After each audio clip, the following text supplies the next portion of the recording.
மரக்காணம் அருகே ஞானக்கல்மேடு அருள்மிகு ஸ்ரீ சுயம்பு பூதகாளி அம்பாள் திருக்கோவிலில் ஆடி பூரத்தினை முன்னிட்டு 108 சுமங்கலிகள் கலந்து கொண்ட திருவிளக்கு பூஜை நடைபெற்றது. விழுப்புரம் மாவட்டம் வானூர் சட்டமன்ற தொகுதிக்கு உட்பட்ட மரக்காணம் அருகே உள்ள ஞானக்கல்மேடு கிராமத்தில் அமைந்துள்ள ஸ்ரீ சுயம்பு பூத காளியம்பாள் திருக்கோவிலில் ஆடி பூரத்தினை முன்னிட்டு நடைபெற்ற திருவிளக்கு பூஜையில் 108 சுமங்கலி பெண்கள் கலந்து கொண்டு சுவாமி தரிசனம் செய்தனர். முன்னதாக சுவாமிக்கு யாகசாலை பூஜைகள், சுவாமிக்கு கலசநீர் அபிஷேகம், பால்குட அபிஷேகம் நடைபெற்றது.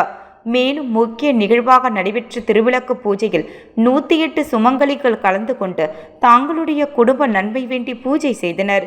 இதில் ஆலயத்தில் எழுந்தருளி வலித்து கொண்டிருக்கும் அம்மனுக்கு சப்தசதி பாராயண சண்டி ஹோமம், சுவாமி அம்பாள் அபிஷேகம், சண்டி ஹோமம், பூர்ணகிதி, கடம் புறப்பாடு, துர்க்கையம்மன், மகாலட்சுமி அம்பாளுக்கு மகா அபிஷேகம், கலசாபிஷேகம், தீபாராதனை நடைபெற்று அனைவருக்கும் அருட்பிரசாதம் வழங்கப்பட்டது.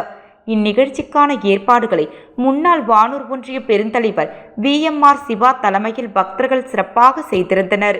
இதில் உபயதாரர் கொத்தமூர் ஊராட்சி மன்ற தலைவர் சிவக்குமார் குடும்பத்தினர் கலந்து கொண்டு 108 சுமங்கலி பெண்களுக்கு புடவை, மஞ்சள், குங்குமம், தாலி சரடு, வளையல் உள்ளிட்ட மாங்கல்ய பொருட்களை வழங்கினார்.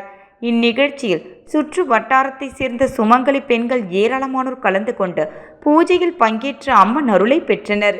இந்நிகழ்ச்சியில் முன்னாள் தலைவர் துருவை முத்துவேல், கிளியனூர் மேற்கு ஒன்றிய செயலாளர் புஷ்பராஜ், கொத்தமூர் தலைவர் சிவக்குமார், நல்லவூர் ஜெயராமன், தெற்குணம் கிருஷ்ணராஜ், முன்னாள் கிராம நிர்வாக அலுவலர் மணிமாறன், பொம்மையார்பாளையம் அன்பரசன், கிளியனூர் டிரைவர் ஏழுமலை, விஜயகுமார், கொத்தமூர் ரகு, ஞானக்கல்மேடு ராஜகுரு பாண்டியன், ஞானக்கல்மேடு துணைத் தலைவர் புருஷோத்தமன், துருவை உதயகுமார், டிரைவர் வெங்கடேசன், கோவில் பூசாரி லட்சுமி, ஓமிப்பூர் பம்பை முத்து உட்பட சுற்று வட்டாரத்தை சேர்ந்த ஏராளமானோர் பொதுமக்கள் கலந்து கொண்டு சிறப்பித்தனர்.